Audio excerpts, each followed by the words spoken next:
show for all your latest UFC news and rumors. It's Brian Coyle. It's Sean Stanley. It's the TFM Live podcast. And it's now. What's going on, everybody, and welcome to TFM Live, the official podcast of FullMountMMA.com. I am Brian Coyle, and joining me on the other side of the line, my good friend and fellow writer for the Full Mount, Sean Stanley. Sean, how are you doing? We're recording this on a Wednesday night. Fight week is here for UFC 196. What's going on, my friend?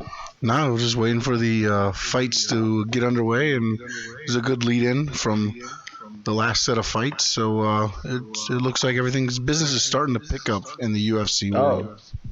Business has for sure picked up, and let's talk about that since you mentioned it.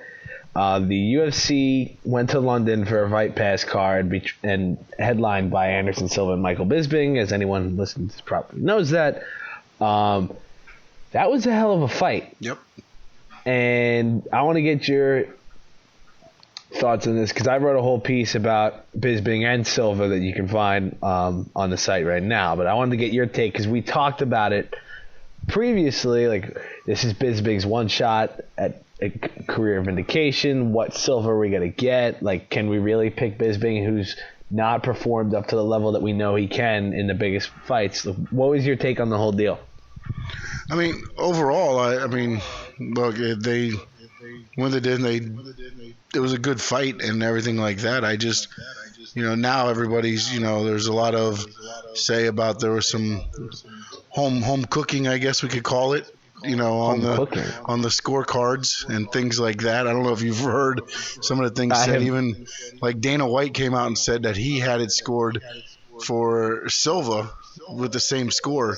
So, again, I think this is my take on the whole thing, which I was going to get to with about if you want to win a fight, then you need to win it before it goes to the judges' scorecards, because you don't know what you're going to get once it goes to the scorecards. And it's funny you say that because, I have been on air and talked about this, but some judges' scorecards absolutely being all over the place, fighters losing fights. We've had controversies, Condit, Lawler to a lesser degree, Cruz and Dillashaw. My thing, I am surprised, to hear as much as I've heard about this. All three judges were consistent, which is great. Yeah, no, because we never get consistency. Yeah. Usually you do not get that. And I think they were all right. I think it was, Bisping won, to me at least, Bisping won that fight 3 rounds to 2. He won the first and the second clearly because Anderson Silva was clowning around way too much. He got nailed in the third, obviously. Because, the amount of times that I've watched that flying knee from the Spider just freaking connect on Bisping's chin, it's too many to count, and it was incredibly devastating. I thought Bisping won the 4th round. Silva could have came out and just put the fork in him, completely just come out in that round, just go up, straight up, assault the dude, like full kicks and punches, and you would have had it. He didn't do that. He was just kind of dancing with him, waiting around. I thought Bisping rocked him a couple times in the 4th, and he had won that round clearly. And Silva, you give it to him in the 5th, but he never, after he nailed that move, it seemed like he was, like he in the first 2, he was like on a level 5, and then he rose it all the way up to 10, and then he just kind of brought it back down. Yeah. And I know Dana White had it for Silva, and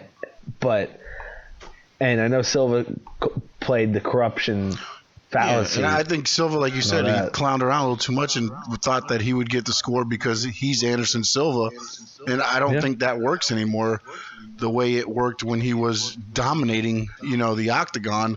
He's not going to get that decision like he's gotten, that he may have gotten in the past. Not that he got a lot of decisions because he usually was finishing fights, but I think he relied on that, or thought that he would automatically get the decision if it went that route, and when he didn't get it, then you get all this. Again, if you want to finish them within the 20 minutes the 25 minutes you're allowed, then don't complain when you let a judge decide your fight. Now, what was your opinion on the whole thing? Because, I mean, we'll talk about the third round non-stoppage in a second. What was your take on it? I mean, I pretty much had it for Bisping as well. Pretty much the same way what we just discussed, you know. I mean, I just thought there was times where, you know, he could have taken advantage and probably won a round to flip it toward him. But again, you can't just land one, you know, big time and then dance the rest and not stay on top. I just think some of them, you know, they're used to the old style of scoring or however you want to look at it.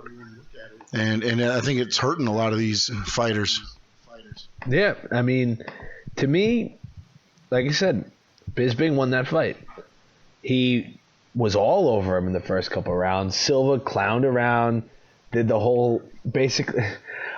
I mean, for lack of a better word, I called it like hand puppetry, essentially. And he's just kind of moving around like when people like that old Saturday Night Live video with Andy Samberg when he's moving around the fingerless gloves like that. Like he was just kind of just pulling out all these little tricks that had no substance to him at all. And I know Silva does that from time to time, but it seemed extra desperate.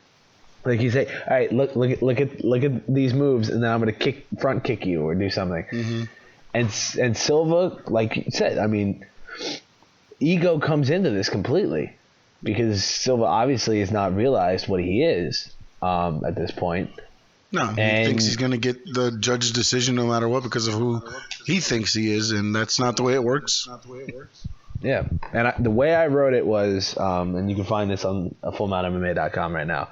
In Bisping's finest hour, because again, his performance was absolutely incredible, especially after getting rocked. He never gave up. He took a massive front kick to the face in the fifth that would have dropped pretty much anybody. Yeah. He persevered. He hit him with some great shots early on and some great shots in that fourth round. Silva showed his ability because, I mean, hell, that flying knee was vintage Spider. Like he was completely like, oh, opening, I'm gonna knock you out. Yeah. And I mean, I think everybody thought Bisping was knocked out. And I don't know if he was saved by the horn or, I mean, Dean looked at him and Bisping wasn't knocked out. So, I mean, if Silva had gone over and just punched him a couple times in the face, the fight could have been over, even though it was a buzzer beater. Silva showed that he's got that ability still. But for how many times? Because how many times could he have just been like? I was shouting at the television. I'm like, he can just take him out now. It's like all Silva has to do is rush him once. Yeah. But you could tell he was very much more measured. He wasn't taking as many chances. He wasn't taking as many opportunities because Anderson Silva's mortal, and he's more than that. Because if he was going against Luke Rockhold, he would have gotten smashed. He would if he was going against Weidman again. Weidman would have taken him to school. I don't know what would happen with Vitor Belfort. I mean, especially with this new version of Belfort that's off of the TRT. I don't know what would happen to Yoel Romero. I don't know what happened with Jacare. I wouldn't pick Silva as the favorite. Pretty much. I mean, maybe Belfort or Romero, but I wouldn't pick him as a favorite in any of those fights. And in fact, it would be a shock if he had won. Yeah, and that's why. And that's why I picked Bisping for this one. And he, I don't know what switch flipped in the third round and realized, oh, I have to take this seriously. He has to take everything that he does in the octagon seriously if he wants to be able to win again. Because he can just do that and pull out that move, but better fighters will not fall for that. Bisping was completely unaware. He made a mental mistake looking for his mouthpiece. And Herb Dean, I think, played it right because they were still they weren't completely broken up. And I think it is Bisping's fault for not paying attention, for trying to. Yeah, you got to protect yourself at all times in that octagon. So, I mean. Yeah, it's like the Mayweather rule a couple of years ago where he was fighting Robert Guerrero and he broke and protect yourself at all times.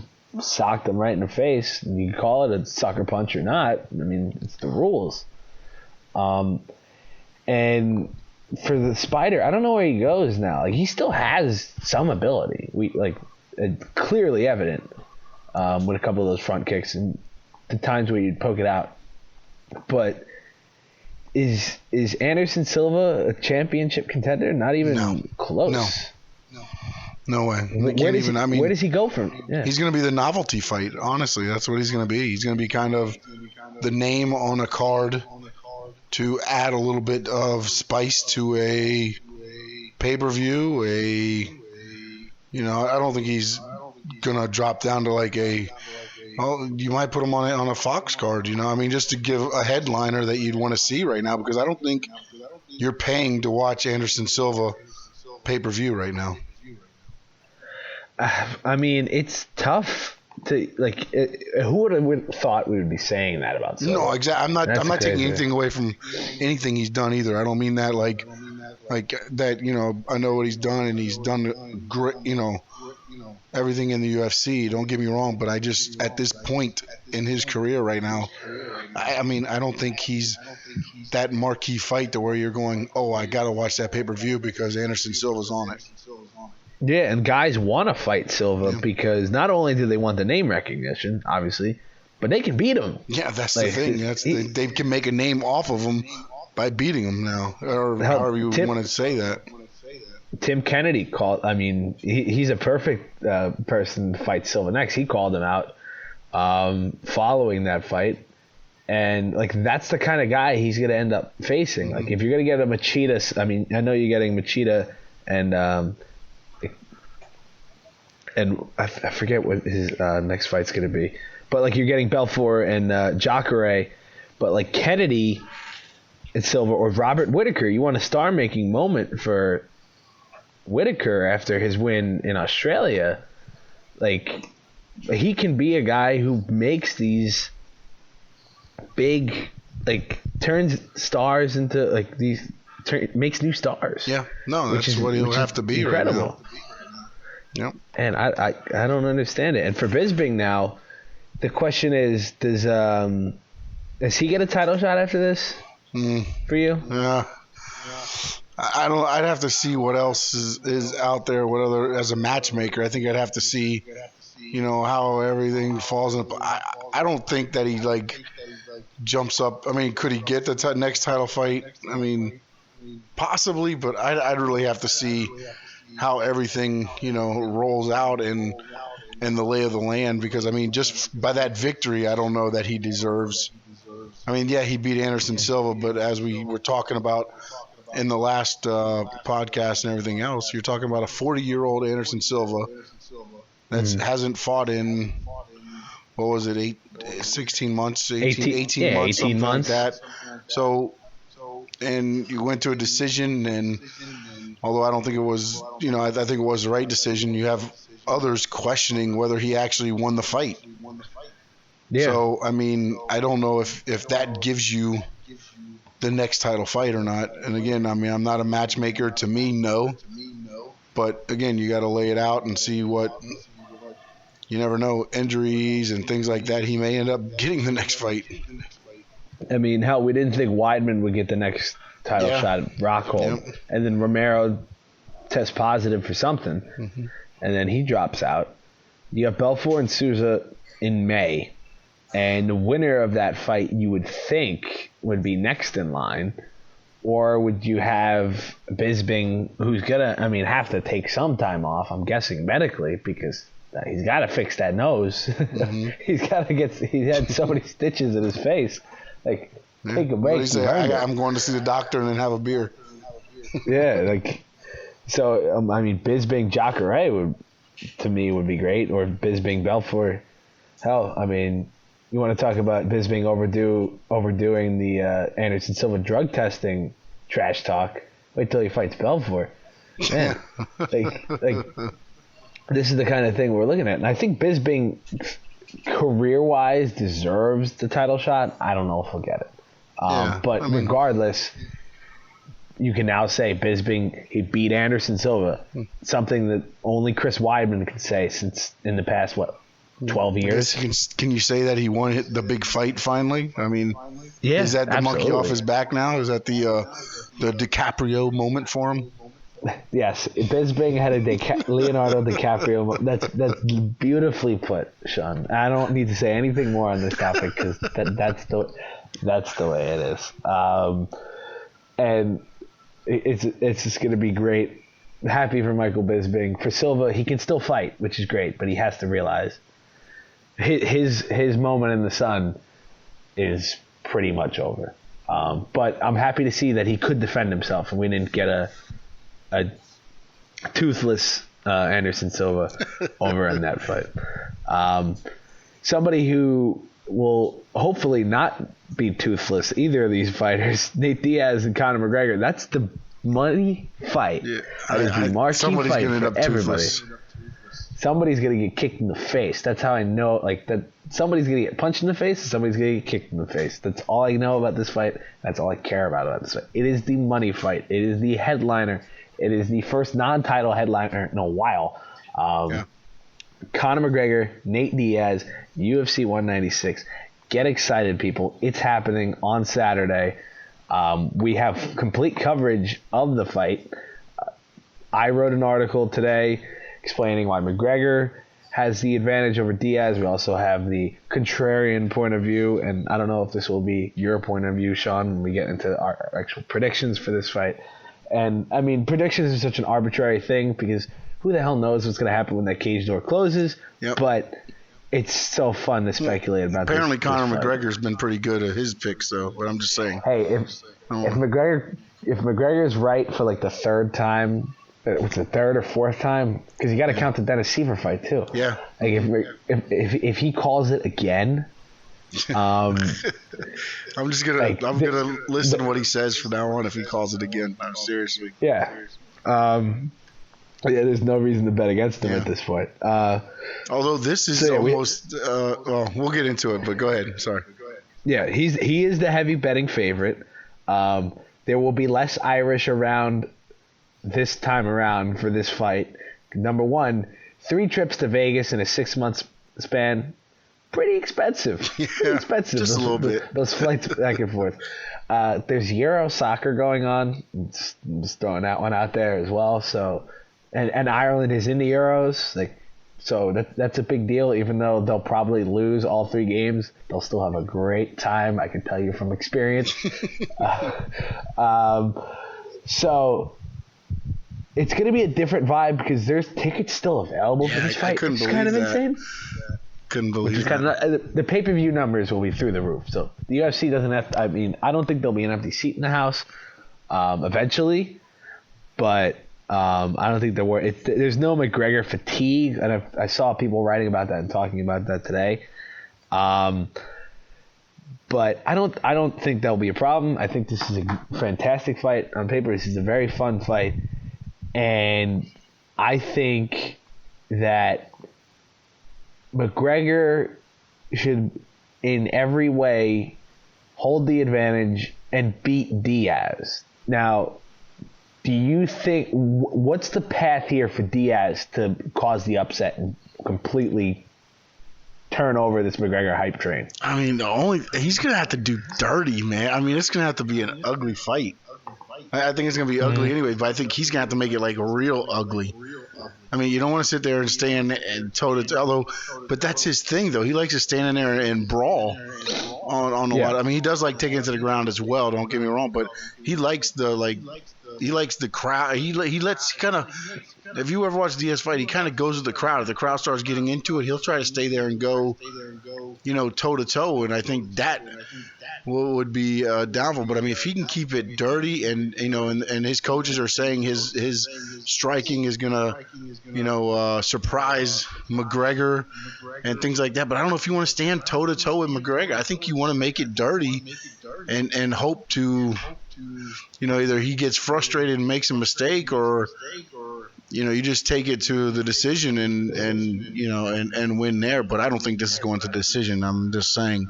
But I think his best way is to do what he doesn't do and just make it an ugly fight and make it a boring fight and just kind of try to keep McGregor, just all over him, make him work and keep him busy to where he gets frustrated. I mean, that's the only way I can see it even remotely kind of going his way. I mean, again, I'm not saying he hasn't been training, but you're training for McGregor for 12 days. I mean, it's pretty. McGregor is such a difficult matchup and a difficult guy to figure out because of all the unique talents that he has. He can strike from different ways and flexibility. And I mean, how do you? I'm not saying taking anything away from Nate Diaz and anything, but how do you train for that in 12 days? And I understand you can say, "Oh, I've been training for this fight for, whatever. I've wanted this fight. I've wanted this fight." But it's different when you have a full camp and you can try to prepare for what Conor McGregor can do. Because I don't think you can get anybody to spar with you that's going to give you exactly what you're going to get when you step in the ring with McGregor. And I think that's part of the problem is you might think you're prepared for him, but you're not because, it's like getting that receiver that runs a 4.6 on your, and you're training with him on the practice squad, and now you go out there and you try to cover a guy 4.2 and he blows right by you. I mean, that's what you're dealing with here. I don't think you can find somebody that's going to give you the look to spar with or anything else that you're going to get when you step in the octagon with McGregor. And plus, he's already talking to you. He's already getting inside your head, and now you're sitting here, and it just all boils into the perfect storm. Yeah, it's funny you mentioned the training thing as well, because Diaz, one of the biggest things that have come out of his camp, Nate Diaz has said this. His brother, Nick Diaz, has said this, even his whole training camp. And if we make it through an entire podcast without saying Nick instead of Nate, which that would be a complete win for both of us, so I'm just throwing that out there. Just so you know, I had to stop. That's why I paused a couple times. The amount of times that I've written Nick's name and Nate's name interchangeably since I've started doing this, it just happens. It just comes out. But they don't think McGregor has any, they have completely thrown McGregor's training under the bus. They say he has no legit training partners. Gunnar Nelson would disagree with that, but I mean, then they've thrown Kavanaugh under the bus to coach. I mean, it's pretty. They have not been shy about completely like in one of the latest UFC Embedded. Nick Diaz was saying that they're hitting him with a bleeping pool noodle when he's doing the Ido Portal movement training, which, I mean, people can call BS all they want, but Ido Portal trained Carlos Condit, and look how beautiful Carlos Condit moved through the octagon in his last fight.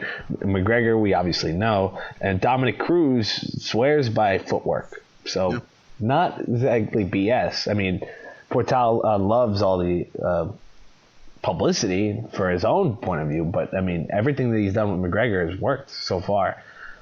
And Diaz, his list of advantages, obviously less than McGregor, and I can go down the list here. This is kind of what you're looking at. You're looking at a guy who's got tremendous submission ability when put to the test. Brazilian Jiu-Jitsu, obviously, he's a black belt. Diaz may act dumb and act like an idiot sometimes when talking, but when it comes to the ground game, he's brilliant and incredibly technical. Yeah, you've seen it on a few of his fights where he just transitions. I mean, he just sits there and he just transitions from one to the other, and he lets the guys just kind of roll around and into his, into what he's trying to get them to roll into. So he definitely has that game. Oh, for sure. And I mean, when you look at some of his past fights, he's been able to be very successful in that sort of way. You have the submission win against Jim Miller. You have this submission against Takanori Gomi back 4 years ago at this point. And you look at the fight that he had with Benson Henderson when they were tied up on the ground, and he flips him off because he knows Hendo can't go anywhere. And Diaz is not afraid to do anything like that. The problem is here, exactly if Diaz falls into this McGregor trap, and every fighter that has walked and entered the cage with Conor has fallen into this trap. They've gotten overhyped. They've gotten thrown off their game. The way Nate Diaz was talking smack back at McGregor during that press conference was like, wait a second, Nate's never at a loss for words. And I know he says nonsensical things, but he's never at a loss for words. And it was kind of weird and didn't work. And you could be on your game as much as you want. And Mendez tried to play into it, and Aldo played into it the first time, and then didn't play into it at all, and was a complete wreck walking to. if you see that cage door close and you still remember your game plan, it's a win. Like if that he walks in and he's just so loose and doesn't care, and it's just like, oh damn, what do we got to do again? Like that's the kind of mentality he's improved. Diaz, I think, is the most likely to be able to kind of resist the McGregor mind trick. But didn't we say this on the podcast right before Aldo fought too? Yeah, we said the same thing. We're like, mentality. Aldo's not going to fall for it. I don't think he's going to do it. And then he walks out there, and you're like, wait a minute, this ain't the same guy. No, it's not the same. And we say it every time, and it just seems like the walk out. I don't even know. Maybe Conor's sitting back there in the locker room area, and as they walk by, he starts talking to him there. But it just seems. Like you said, takes him out of their game. And it seems like at the weigh-in, I looked at the weigh-in, I'm like, oh, Aldo looks business-like, looks good. Mm-hmm. And then he comes out for the fight, and you're like, eh. But I mean, I know he does the same thing at all his fights, but he still just didn't seem like he had that. I don't know, just like something was missing. There was no aura of intimidation. Yeah. When you see certain guys in certain sports walk out onto a court, onto the field, into the cage, into the ring, like, they can be completely silent, but if they have that killer's mentality, if you see a terrifying linebacker line up across the line of scrimmage, when you saw Lawrence Taylor, you saw Ray Lewis, if you're looking across the line of scrimmage and you see that guy and he's not smiling and he's not laughing, and you realize you're in deep trouble now, like, you're screwed. If you're trying to guard Steph Curry, you're trying to fight Mike Tyson, like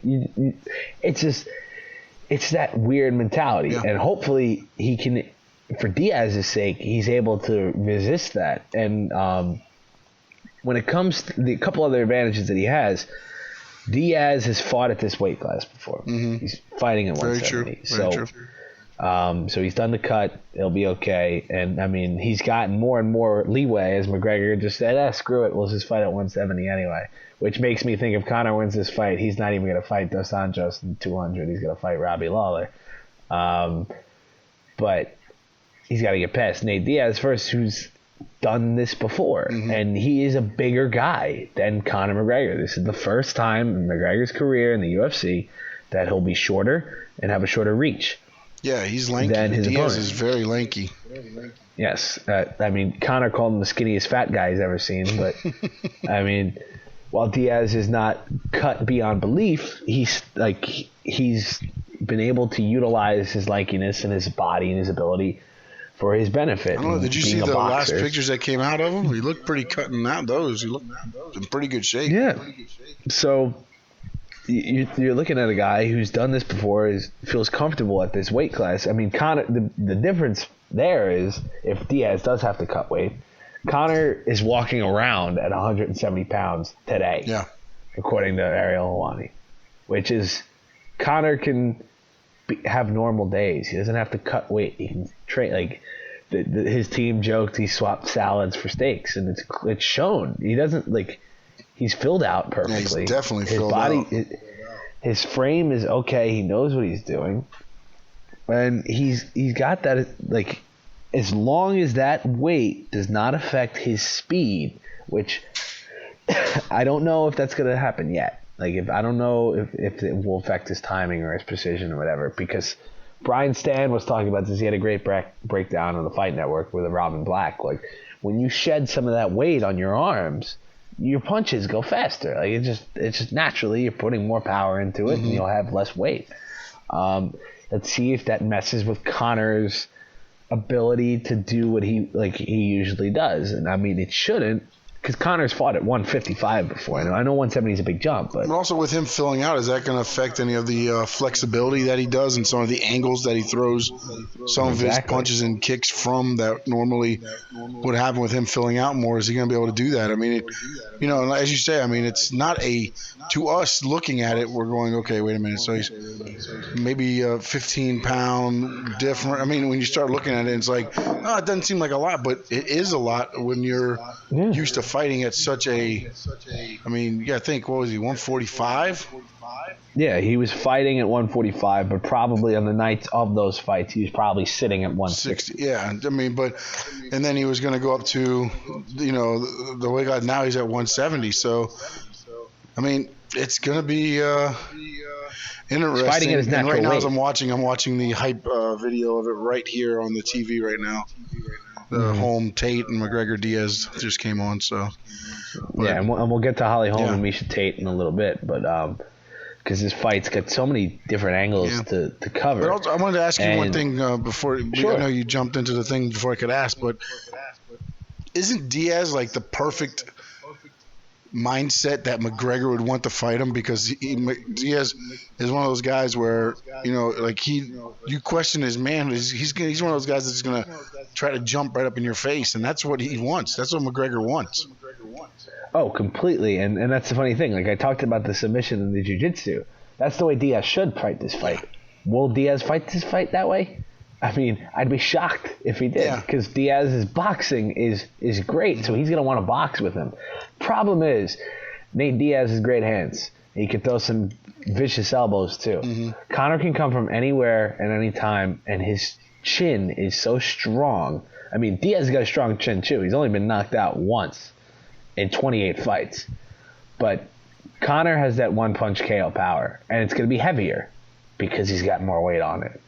And I don't think Diaz is going to be able to deal with the kicks as much as, I mean, that overhand left has put away a couple guys, but that straight right kick combination, we did like in the Aldo fight, we didn't even get to see Conor throw that first kick to start off a round like he always does. Mm-hmm. So he's got these abilities to do this stuff, and as long as the extra weight doesn't bother him. I mean, if me or you walked into a gym and we had 30-pound weights on and tried to do what we would normally do, obviously it would make a difference. Well, it wouldn't affect me at all because I'd probably just sit down anyways. So, I mean, that's what I would do. But I mean, but no, I totally understand what you're saying. I mean, again, like you said, he's going to be fighting with. I mean, as you said, he's probably used to fighting at about 160, so he'll probably be about. What do you think he'll be about for the fight after the weight? You think he'll put on anything? You think he'll go up a little bit, or? I think maybe 5-7 pounds, maybe. So about, I mean, 175, 177 area. Yeah, I don't see McGregor trying to do anything different. Like when guys super hydrate and super get ready, and they add all this weight. I don't see McGregor needing to do that. But that's still almost 15, 20 pounds more on his frame than what he's used to. Yeah, and it's weird because this is the first major case of a fighter fighting at their natural weight. Yeah. So it will be. It's an intriguing prospect. Even conditioning, because I mean, it might not seem like a lot, but conditioning will. I mean, I know he's in superb condition and things like that, but still, when you throw. Depending on how Diaz works, and again, this might work to his advantage to make McGregor work because he's carrying 15 to 20 pounds extra weight that he's not used to carrying in a fight.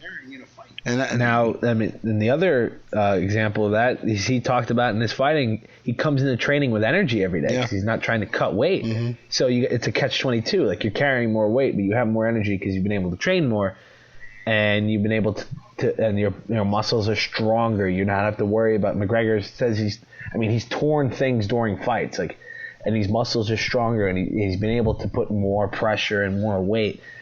So it's all over the place. But also, are you're not? I mean, again, I know you come into training with more energy, but you're also not. That adrenaline rush isn't the same when you're training, and then when you're walking to the octagon with 50,000 people going crazy for you. That adrenaline's a little bit different. And sometimes it hits different. And again, it's never affected McGregor up to this point, so I can't say that it's going to affect him now. But he's carrying more weight this time, and I don't know if it's as. I mean, again, if anybody can probably make it as simple as possible, it's going to be McGregor to make it look like, hey, this is nothing. I can do whatever. I'm going to heavyweight next week. But I mean, it just, you look at everything and you're like a normal person. I don't know if I could, put on 30 pounds and go do what I did, even if I trained for 3 months or whatever. I don't know if I could do that, and to see him do it, it's gonna be interesting to see how they do this, how he does it and handles it. And basically, what it comes down to, and the gas tank thing could be an issue if this gets later into the fight, because we saw it with Mendez. McGregor's gas tank took a little hit in that second round. Mm-hmm. Like, you could tell he was a little bit slower. He I mean, he was suffocated on the ground for that long. So I think the only way this fight ends up in Diaz's favor is if this fight goes longer than the second round. I think if you can take him in, because Diaz, when you watch that Michael Johnson fight, the longer the fight went on, even if Diaz was lower on the scorecards, like he was able to, like, he felt better and better. Like he was, and it was, again, Brian Stan brought up a great point when talking about this. He's leeching energy off of Michael Johnson, because as his confidence grew, he felt better and better about himself. And then Johnson thought he was losing the fight at one point, where he probably could have been ahead on the scorecards, but Diaz just got better and better as the fight went on because he got more confident. McGregor wants to snuff this one out quick. He's got to knock him out in the first or second round. Because the longer this thing goes on, the more I'm worried for McGregor's sake, that because he's never gone deep. And I think, and if Diaz rarely gets knocked out, like I mentioned, one time in 28 fights, and he's fought some great fighters, what happens if if we get out of the first round and Diaz looks good? Or, I mean, if he even gets rocked a couple times, if he gets out of the first and second rounds, brand new territory, it's a whole new ball game. And will McGregor get frustrated and try to open himself up a little bit? We don't know that McGregor. But isn't this funny? Where I feel like we're just doing the same thing that we talked when we were talking about the Aldo fight. Because we don't see guys like, there's never been a fighter like Conor McGregor. No, there hasn't. It just seems like each time we're saying, like, I think you see what needs to get done to beat him, but nobody's been able to get in there and do that. Yeah, logic tries to supersede McGregor here, but fighting him isn't logical. Mm-hmm. It doesn't. The angles are different. The distances are different. Everything's unique. Everything's based on movement. He does all these different things, plus the mental warfare that we've talked about on the site. I wrote up a whole piece that you can find on the site right now, where it's real tricky. It's real tricky, and I don't know how McGregor does it. And if he goes out there and knocks out Diaz again, and then you're claiming Diaz, Aldo, Mendez, like these are names that, like, he's running through people. Yeah. And then if he fights Dos Anjos and Lawler at a certain point, I'm still gonna pick against him, but this is getting to the point where it's undeniable. No, I was going to say, at that point, though, can you really pick against him? I'm going to try, but it depends on, like how does he look against Diaz? Well, that's what I'm saying. I mean, if he goes out there and does what he says he's going to do, the first round knockout, and he looks good at it. I mean, it's going to be one heck of a fight, and I don't know, with Lawler and everything else, but I don't know if you can pick against him, because if that is, going to be whatever his next fight, or however you want to look at it, I mean, he's there now. I mean, you think about it. I mean, if he looks good now, that's where he's going to be fighting at. And I mean, it's not even like he's got to cut a lot of weight to get there. No, it's unique. It's different. We'll see on Saturday night what goes down. I'm excited. Cover the children's ears. Throw the weight classes out the window. Yeah. And they're going to throw down. It's definitely not going to be viewable for children. Oh, it's the double birds from both of them during that. Yeah, I want to see. I want to see the touch gloves. I guarantee there's no touching gloves. I don't know. I think McGregor might try to pull. I think either one might try to pull some. Nah. Excuse me. Nah.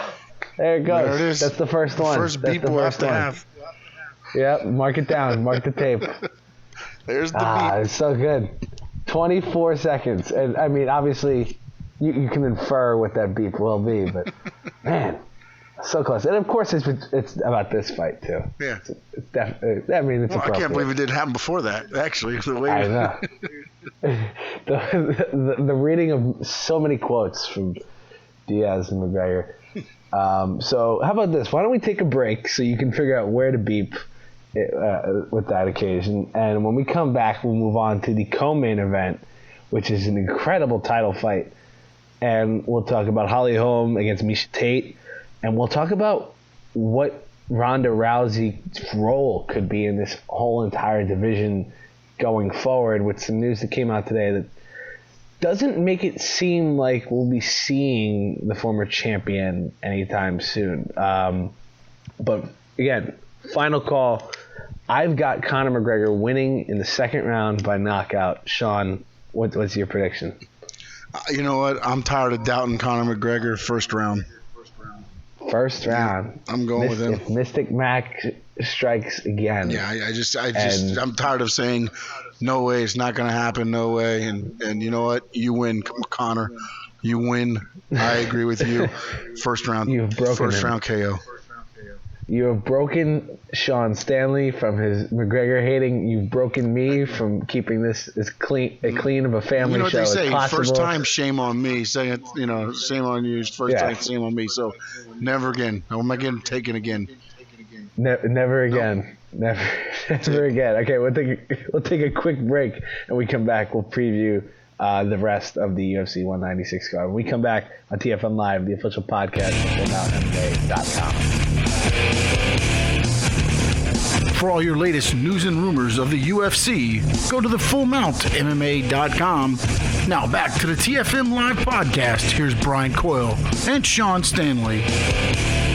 Welcome back, everybody, to the FullMountMMA.com's official podcast, TFM Live. I am Brian Coyle, joined alongside Sean Stanley. And Sean, let's move on to the co-main event on the card, which could easily be a main event, at least to me. Could have been on a future pay-per-view. Holly Holm and Miesha Tate for the UFC Women's Bantamweight title. This is Holm's first title defense since shocking the world and turning women's MMA upside down by defeating Ronda Rousey in incredibly impressive fashion. Rousey not in fighting shape. I don't know, the fighting mentality as well after that brutal knockout. And she gets her first title defense against Miesha Tate, who couldn't break through that ceiling because Rousey was still champion and she had lost twice in a row. But now with Holm, it's a fresh matchup. It's a fresh opportunity. And this fight, on the surface, watching Holm's last fight against Rousey, the immediate reaction is to go, if Holm could take care of Rousey and Rousey beat Tate up a couple times, and then Holly Holm's got this easy. I don't think it's as easy as many people are putting it out to be, that Holly Holm should come away from this pretty easily. What's your take on this fight? Because you wrote an article on the FullMountMMA.com for Holm. I covered Tate. What do you think about this matchup? Again, it's everybody, with Miesha Tate, I think, it's been said she could be Holly Holm's kryptonite. And I think it has to do with her wrestling, and again, Holm, we kind of talked about it a little bit ago, but she hasn't been taken down in her MMA career as far as that goes. How's she going to react to that? Miesha Tate's kind of like a little pit bull. When she gets in there, she shoots.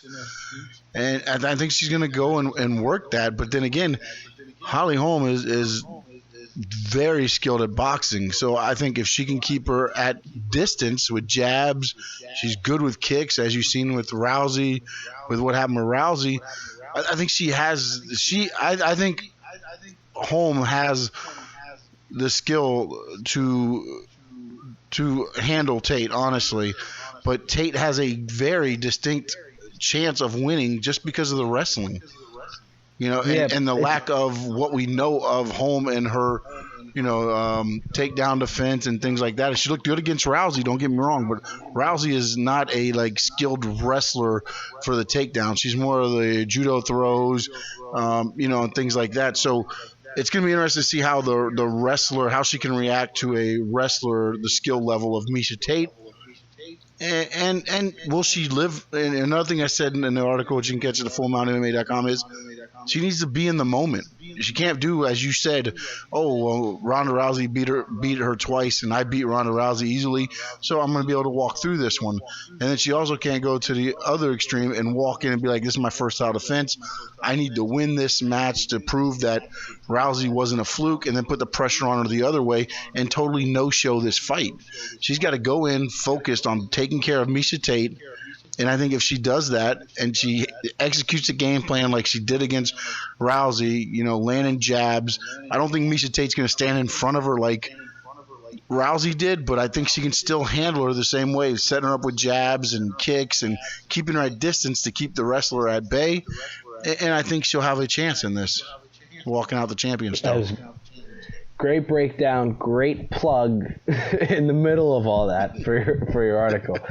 I'm completely with you on this. It's a battle of skill versus grit. Mm-hmm. Like this is the kind of thing. Holm is so technical, so precise, so devastating with her boxing, her kickboxing, what she wants to do, her game plan. It's all spelled out, and her coaches, that gym. I mean, Jackson Wink is probably the best place to do mixed martial arts. Like, I mean, you make the argument TriStar and Faraz Sahabi, and you can make the argument for a couple other gyms, but I mean, when you look at the talent that has walked through there and the amount of champions that you see come out of, I mean, John Jones, Condit, you guys see guys like that. Holm has turned into this machine, essentially, and we saw the finished product.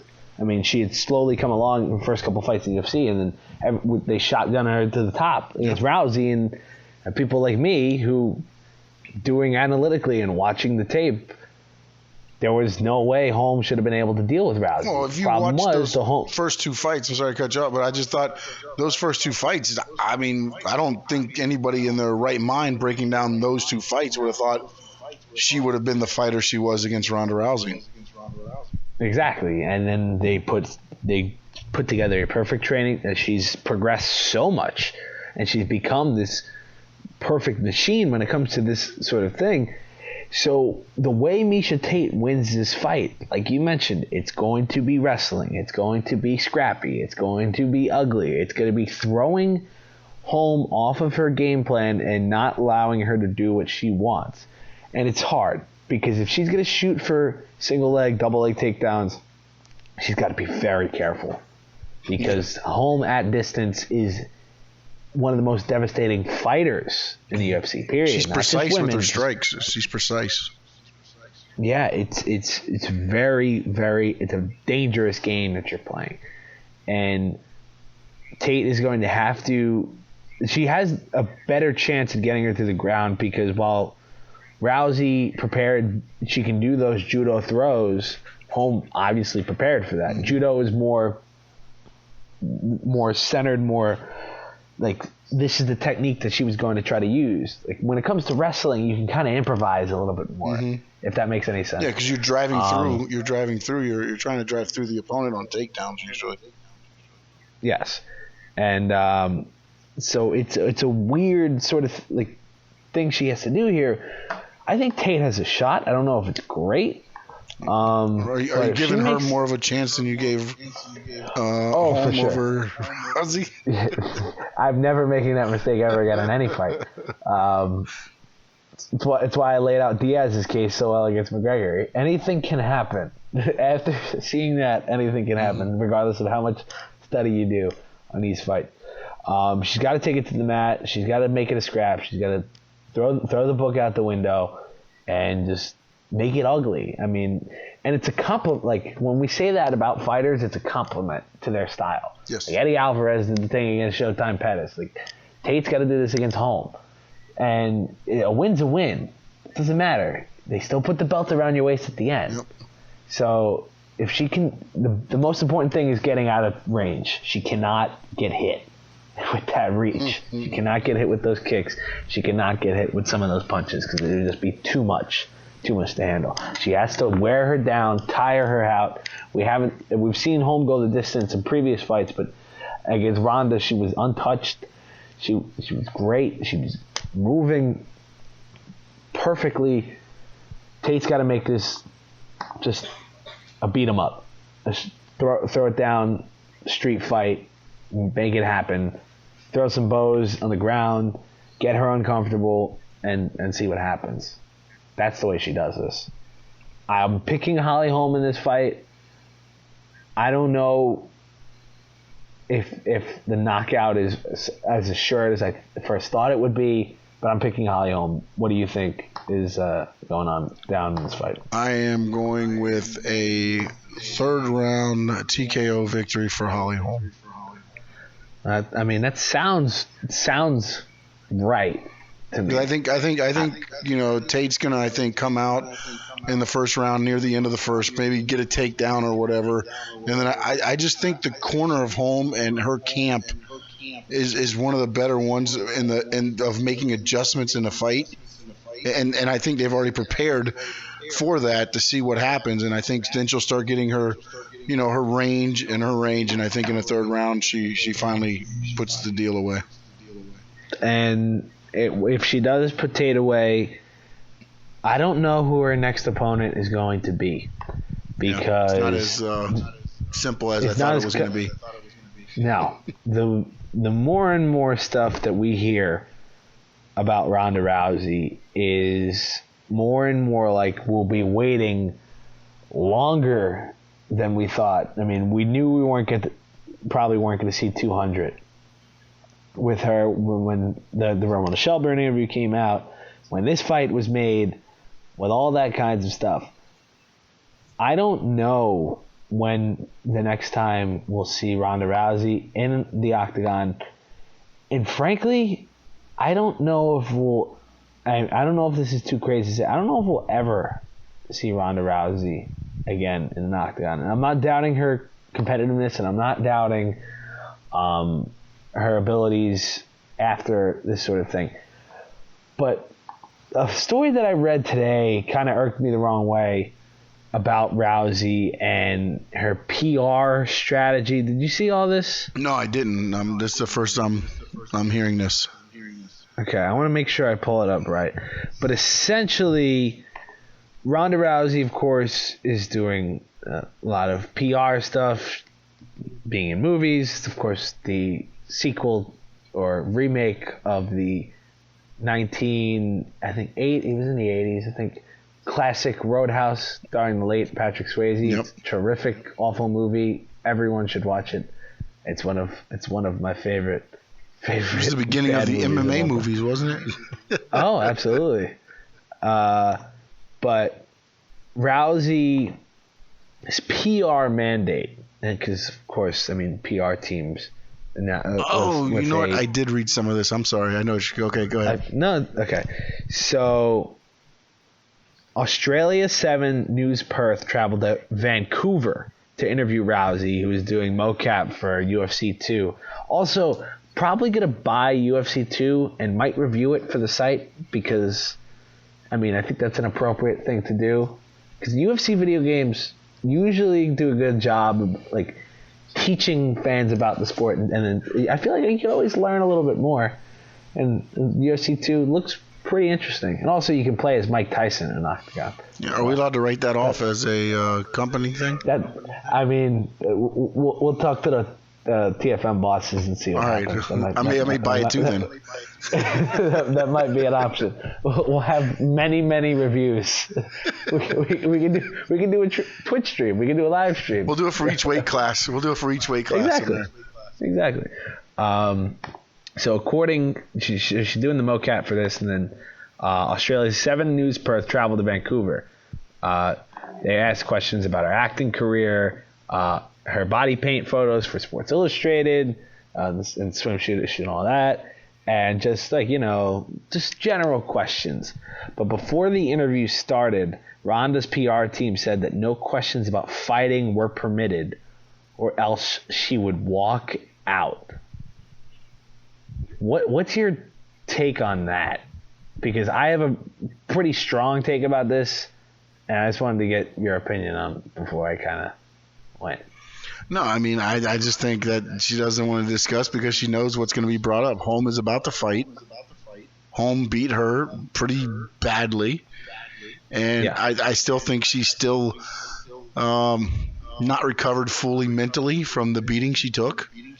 And I think that, or maybe on the other side, now she's starting to get that, like, I never should have lost that. And maybe they're worried she'll say something that will totally be different than what they've been, because she's come out and the Saturday Night Live thing. She's like, she talked about the loss, the Ellen thing. She kind of went on there and did that. Maybe she'd say something that would totally flip and be like, okay, now you can tell some of that was staged or something like that. I mean, I just think they are trying to protect that end of it with the fighting and just concentrate on the movie or whatever you want to say, so it doesn't turn into a TMZ episode and everybody just crushing her. I have a problem with this, and it's not Rousey in general, but like this kind of strategy. The problem is Ronda Rousey has gotten to where she's gotten to when it comes to Hollywood, when it comes to being on the cover of Sports Illustrated, both as a fighter and then part of their swimsuit issue and all this kinds of stuff because of fighting. Ronda Rousey is first a UFC fighter. And if you're going to take all this media and do all this stuff, it is your obligation as a fighter to talk about fighting.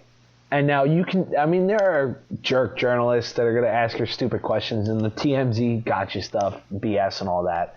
And that's fair if you don't want to answer. But if people are asking intelligent questions about her fighting, does she know when she's going to fight next? These are legitimate questions.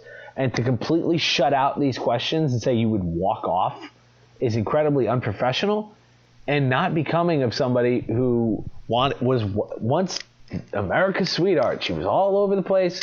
She's on Jimmy Fallon. She's doing all this. So you have to be able to take the good with the bad. Yeah, but what do you think showed that she would be able to take the good or the bad? I mean, look, she went into hiding.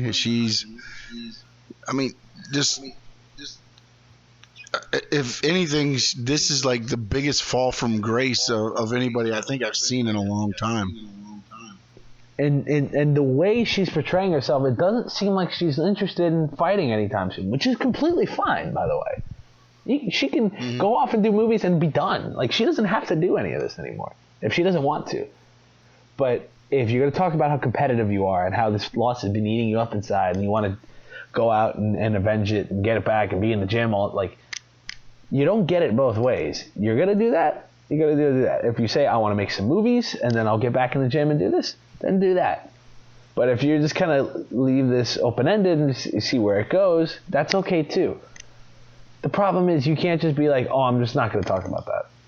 If you want to be if you're in the position that you are and you've gotten to it via fighting, and I'm starting to doubt if we're going to see Rousey in the octagon this year, period, for that. I think that's more and more likely. And if she becomes successful and wants to do all these other things, then do it. And then they'll fight. But to have a PR basically completely ban on fighting questions is pretty absurd. Because she's a fighter. Yeah. If you're not a fighter anymore, it's not cool. But I guess not the way it works. But see, if you were in that situation and you know you're gonna get 2 or 3 dumb questions from reporters, instead of just saying, I'm not gonna answer that to them, if you just take everything out of there, then you have everybody on the same playing field. Yeah. And again, I'm talking from a PR standpoint of this. But I mean, because you don't want to pick and choose. Okay, I'm gonna say I'll talk to this publication about this, and I'll talk to this publication about that. I mean, you don't want to do that, and then because then you're picking and choosing. So this way, I think their thinking was, we'll just eliminate all that, and we're not going to talk and take any fighting questions, and go from there. And I don't know if they thought the backlash would be what it is and I also agree with your viewpoint as well that, look, you got there because of of that. But then I kind of looked at it and I say, okay, back in thinking of the WWE days, The Rock got to where he was because of WWE, and he disappeared for 5 years. Mm-hmm. It's a very weird situation. I just don't like the precedent she's trying to set. Like if you're doing a shoot for the UFC video game. Yeah, I guess that and somebody's you're flying like yeah. No, when you say that, when you say that end of it, I mean, yeah, you're doing a shoot. They're flying in to see you at a shoot for a UFC game, and now you're telling them you can't ask any UFC questions. It's just a bad look. And if you don't want to answer certain questions, you can say like, I'm not going to answer that question. I'm sorry. I don't know what my answer is going to be for that. And you can answer that way. But if you put a ban on UFC questions while at a UFC event, come on. Well, I think it might show how fragile then her mindset is right now. It comes off as petulant. Like that's the issue. And you may be right.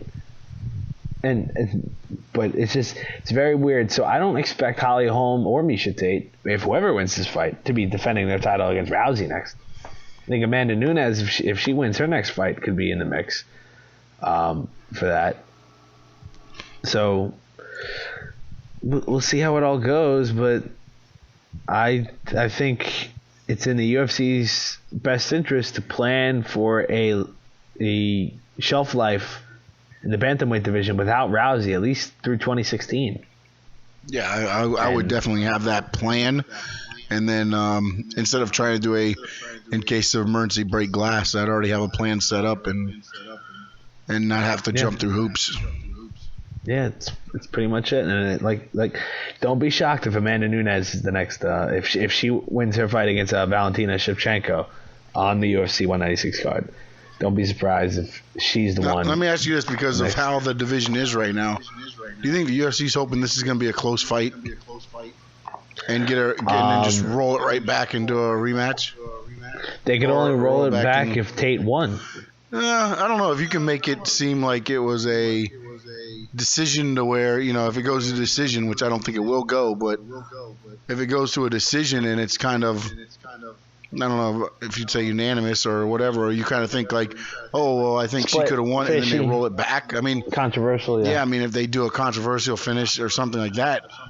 But then again, I mean, I think you have to have somebody in between. I don't think you can just roll it right back unless it's that good of a fight. Because I think in order for Tate to have a chance, I think she has to make it dirty, and I don't think it's going to be as good of a fight, it being dirty, as what they'll want to roll back. And the whole thing is, I mean, you go back to Condit Lawler. I thought Condit won.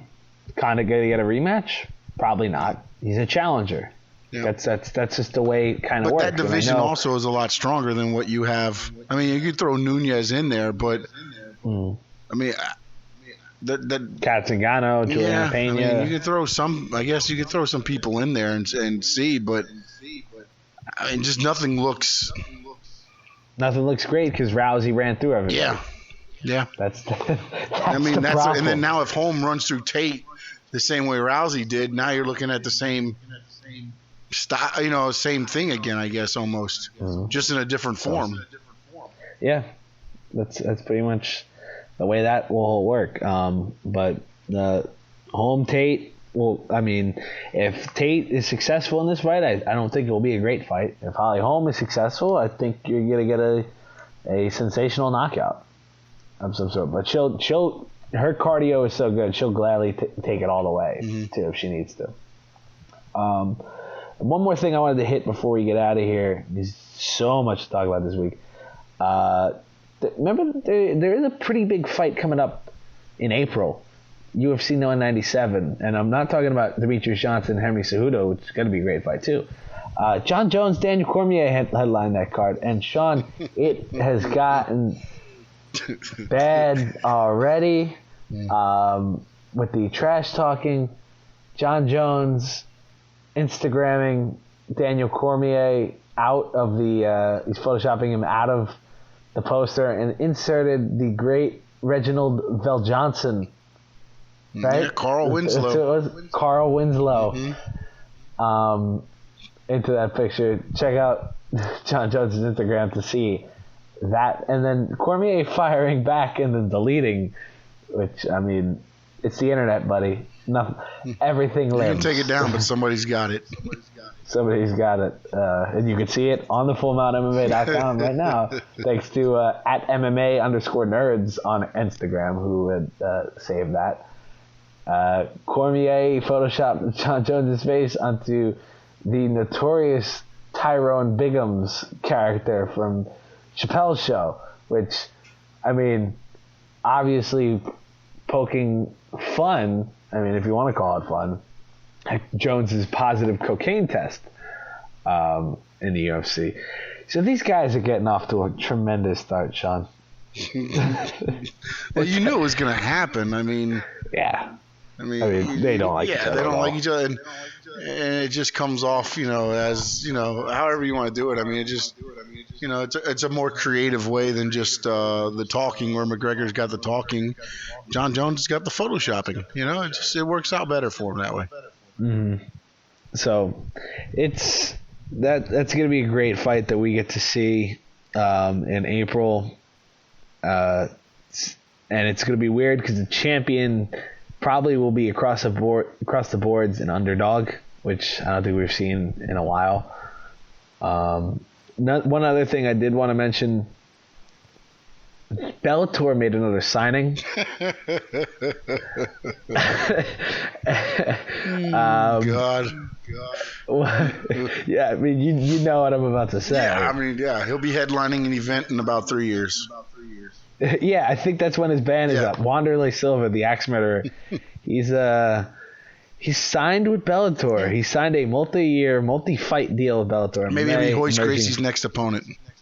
Emerging from a 2-year retirement after receiving release from the UFC in January.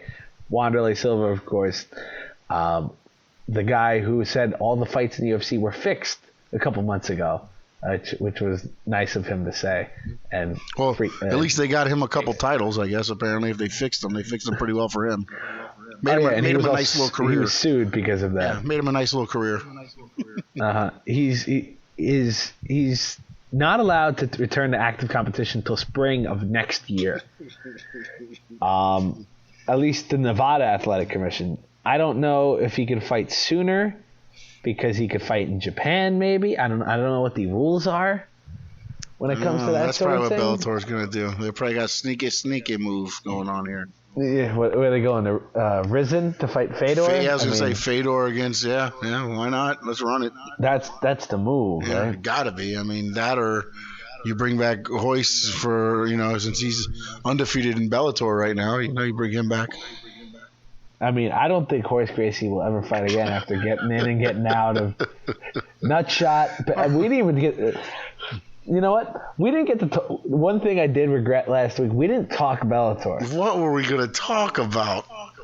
I mean, I watched it because, I mean, of course I'm going to watch that. Oh, you had to. Everybody did. I'm guessing you watched it. The jokes that across MMA Twitter was just outstanding. I had a couple proud tweets myself. But Kimbo versus Dada 5000, holy shnikes. Man, the man almost died. I can't make fun of that because everyone was ripping that fight, and then we find out Dada 5000 had renal failure and his kidneys were shutting down. I don't know how that happened. Because he tried to lose 40 pounds in less than 2 months. Because he wasn't taking his fight serious. And, I mean, Kimbo, on the other hand, dude gassed, in seconds. Yeah, by the middle of the first round, I don't know how both of them were standing up. I couldn't believe how, because I guaranteed a Kimbo win if I do remember correctly, which I was right about. I didn't think it would be by ghost punch, but apparently that would happen as well. Ghost punch and then into the Ric Flair drop. Oh my God, I posted a gif of that. after that. And I mean, I just thought what was not funny, but you had people like that fight for a living, pro fighters saying, "Well, this just set us back 7 years." I mean, it's just like, what do you say to that? I joked that Bellator killed MMA once and for all. Because they had something about. But you weren't the only one that said that. I mean, there was tons of tweets that was, not like stated in those words, but like a lot of them were like, how could anybody? And again, it goes back to saying what we said before, where like that ended up being one of their largest drawing shows, and then you got the next week it's Czech Congo and real guys, and they don't draw. No. And it's still on free TV and everything else, but nobody wants to watch it. One, because if you're a casual MMA fan and you tune into that, I'm not going to tune in the following week because I just saw. I mean, is that what MMA? Tremendous competition. Is that what MMA is? That's what MMA is. Two guys. And again, we know now with Dada 5000, the kidneys are shutting down, things like that. But I mean, they were laying on each other, and I mean, John McCarthy was like, "All right, stand up, stand up." He stood up, stand up. Full mouth. I mean, he's like, "Come on, stand up," and neither could get up. It was insane. I think the line was that Romans started the sport of mixed martial arts in the Coliseum, and Bellator killed it the night that Kimbo and Dada fought. It was like you mentioned, McCarthy, who was doing that fight, he could not believe. I think MMA Fighting interviewed him. He could not believe what was going on. Yeah, but let me ask you a question, because he could have put him in two submissions and they both would have been out. Well, that's what McCarthy was like. That was probably the worst fight I've ever had to officiate. He's like, I didn't know what I could do. They interviewed him the next night at the World Series of Fighting card, I think, and he was like, that had to be the worst fight that I've ever refereed. And then my question is this: how is he refereeing that semi-main event or co-main event, however you want to do it? And then the main event was refereed. I'd never seen that guy before. Oh, I had no idea who that guy was. And then he misses an obvious shot, low blow, and now ultimately you've got your probably best referee that I've seen on that card doing your novelty fight, and then you miss the biggest part of the Ken Shamrock match, and because the ref messes up. So I felt bad. I didn't think I would say this, but I felt bad for Ken Shamrock. What was funny was at the beginning, everybody's like, "Oh, what is he crying about?" There was nothing wrong there, and then they start seeing it, and they're like, "Oh, wait a minute, there it is." I mean, I don't think he's going to be holding his, nether regions going something if he didn't really get hit there. I mean, obviously, it's not like he's just going to sit there and be like, nothing happened. Yeah, and Hoist's face was the cat that caught the canary. Like he's like, huh? I fought. I won. Yeah. That's it. And if I fight to win. The same thing. Pulled a Dolph Lundgren. Yeah, I mean, it was crazy, and like you mentioned, I guess it was because it was in Houston, the Texas State Athletic Commission in charge of making those rounds, and Big John. I mean, if I don't feel like he refereed that fight, and some people were saying, also, why is John McCarthy on a Bellator card? To give you 3 words, straight cash, homie. I'd be on every card I could be on, especially that one, because you're making money on that one. He just stood in the octagon and watched 2 dudes. I think he worked harder in that other. fight than the fighters did, though. Stand up. I thought he was going to have to pick both of them up off the ground. All right, get up. You stand up. Get up. And also, Dada couldn't stand on the Gold Bond logo that he just had trouble just figuring out where he was. And people make the argument like these circus cards are terrible for MMA. They're not. And we'll joke like Bellator kills MMA in one night. No, they do. People watch it. It's fun. The roots of this sport are in the circus, like circus cards, the circus draws, like that sort of thing. And if Bellator wants to be that, they are there for that. And if they want to try to have real fights, they can. Well, I think what they need to do, they need to Spike. do a mixture. You can't just throw a whole bunch of circus on one card. You need to have it divided up to where, okay, you're tuning in for that one circus fight, and then you have like maybe the main event be, your spotlight your talent that you have there, because they have some good talent, but nobody's noticing them because these circus fights you tune into and you're like, oh, the casual fans are like, I'm never going to watch this again. This is ridiculous. Although if they put them two to fight again, I guarantee you probably the same number of people tune in just because it's train wreck TV. Everybody loves that. Mm-hmm. And I mean, and then people can go realize and watch the UFC and realize, oh, this is what actual fighting looks like.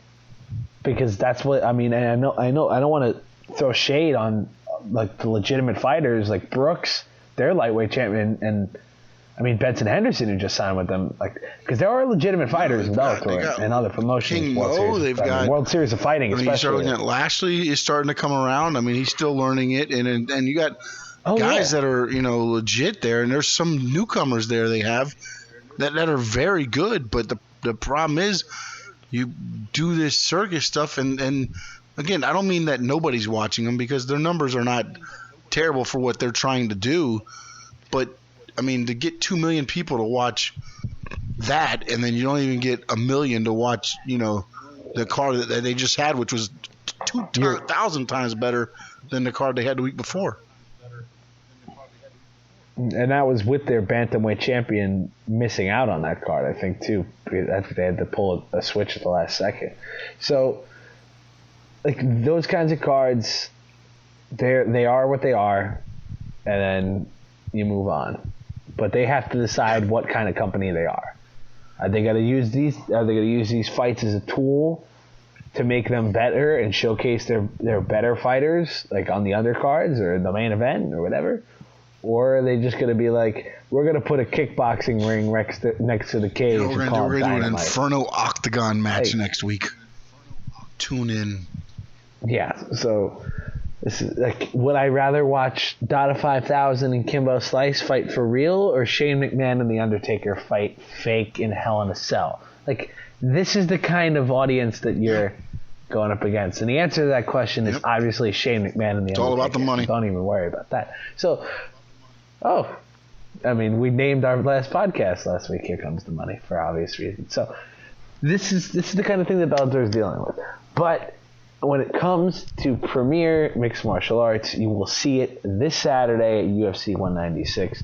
Conor McGregor, Nate Diaz, Holly Holm, Miesha Tate, Tom Lawler and Corey Anderson on that card as well. Jim Vellante,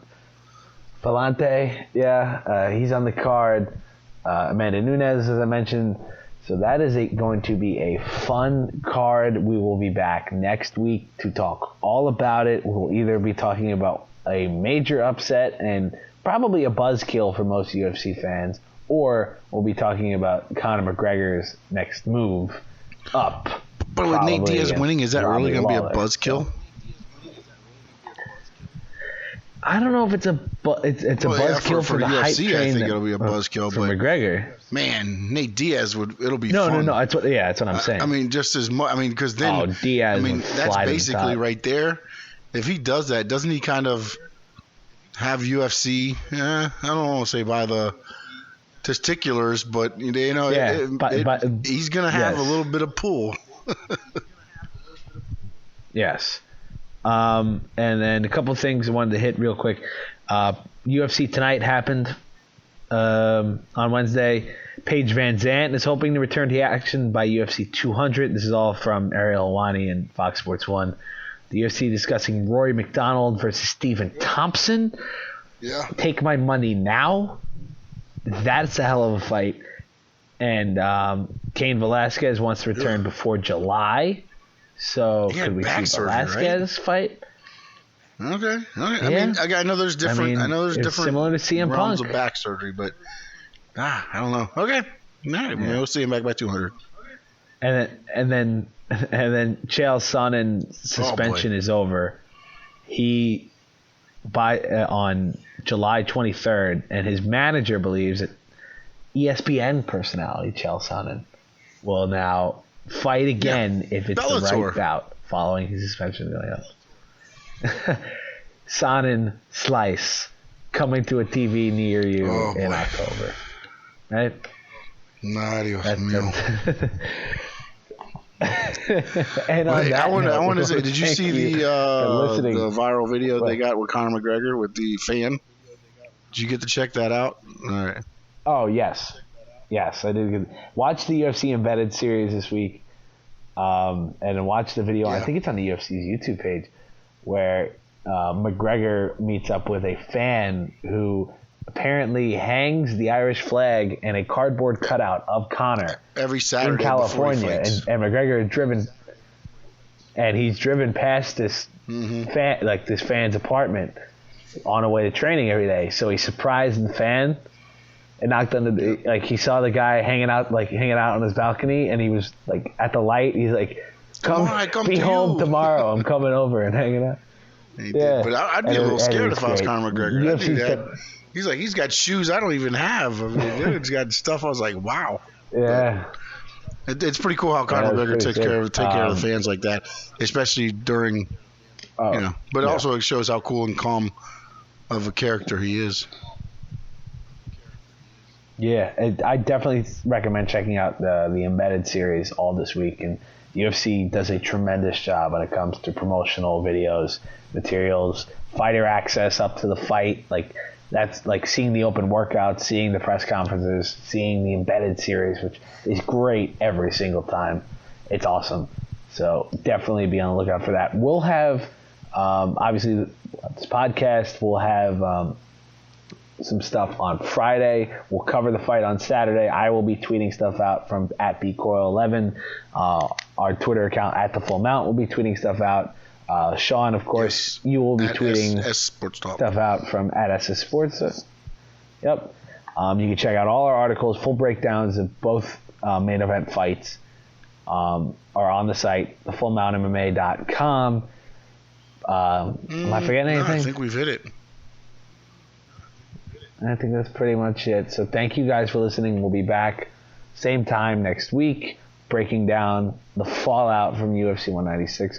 For Sean, I am Brian, and we're out. The TFM Live Podcast is brought to you by TheFullMountMMA.com. Check us out on Twitter @TheFullMount.